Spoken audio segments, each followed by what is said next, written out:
You're about to listen to a Sports Medicine Weekly Injury Update, where Dr. Brian Cole provides his analysis of major professional sports injuries in just 10 minutes or less.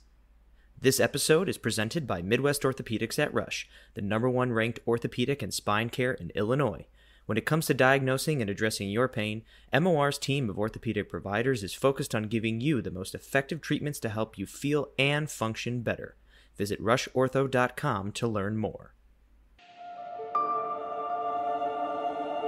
So in Game 4 of the Western Conference semifinals, Kawhi Leonard sustained an injury to his right knee. It's interesting, when you watch the video, he's driving down the right side of the court.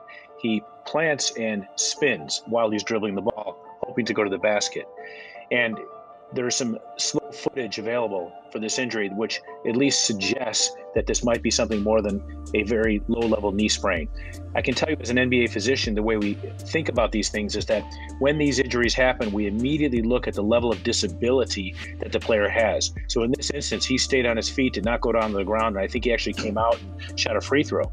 And essentially, we watched to see how much disability they have, and then very quickly we're able to review the video to see if the video suggests a major injury. In this instance, it can give you a whole lot of information and tell us the nature of the injury. I know that the fans are concerned about the fact that this might be an ACL tear. It's possible. We don't have confirmation. Obviously, they'll release that information when it becomes available, and we're simply hypothesizing at this point. But the way we work it out as an NBA physician is we say, look, let's watch how it happened. Let's look at the level of disability the player has when he comes up after the injury, and to assess how essentially lame they are. We also look at other factors. Is it late in the game? In this case, it was late in the game, because often fatigue builds up, and these are also risk factors for injury. I understand on the left knee he had a history of a quad strain or some other soft tissue injury, but I'm not aware of any other injuries to his right knee. So really at this point, once you do the physical examination, then we look for swelling, and typically swelling doesn't happen right away. But if the knee swells within 24 hours, and obviously that's a higher level of concern, we then will use repeat physical examinations and ultimately the MRI to make a decision.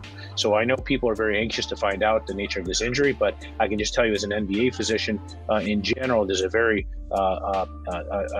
there's a well understood sequence of events that assesses the video.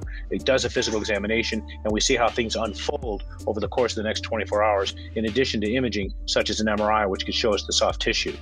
Unfortunately, if this was actually an ACL tear, this is something that we all know is a season ender, but not likely to be anything more than that. It should not be a career-ending injury, and most players get back in this 8 to 12-month time frame. So one of the things about this Kawhi Leonard injury is that, the media, the public, everyone wants immediate information. And in that setting, it is not uncommon to have the narrative change over time, even over the course of hours. So, with our desire to sort of provide information, we do what we can to say, look, this is what we think it is, but it is not uncommon for the story to change over time.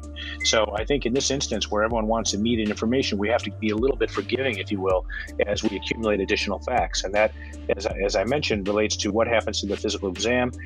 Give someone a chance to actually get an MRI to make a determination, because we can't learn everything from watching the video, assessing the mechanism of the injury, or doing an immediate physical exam.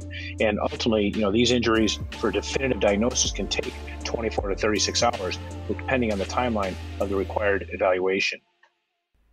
If you enjoyed this episode, don't forget to subscribe to the Sports Medicine Weekly podcast.